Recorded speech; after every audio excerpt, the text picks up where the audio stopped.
Saudara, kita awali Aceh hari ini dengan informasi pertama. Sebanyak 5 unit bilik atau kamar santri di Daya Ashabul Yamin Al-Aziziyah, Desa Tumpuk Masjid, Kecamatan Payabakung, Aceh Utara, ludes terbakar. Kebakaran tersebut diduga kuat terjadi akibat arus pendek listrik.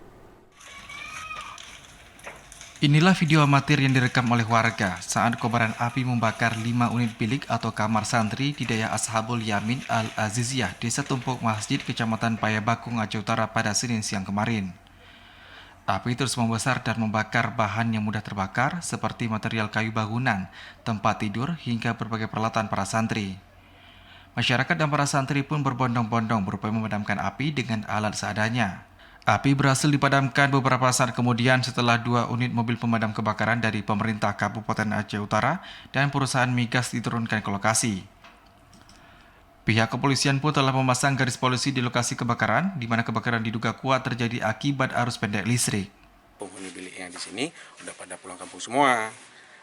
Jadi waktu kejadian di sini dalam jangka waktu sekitar setengah jam lebih lah, yang enggak sampai 1 jam. Setengah jam udah dilahap semua.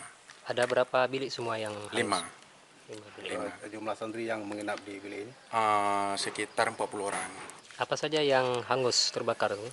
Kasur, terus lemari, ada sisa baju peninggalan daripada santri yang enggak habis dibawa pulang, terus kitab, buku, AC.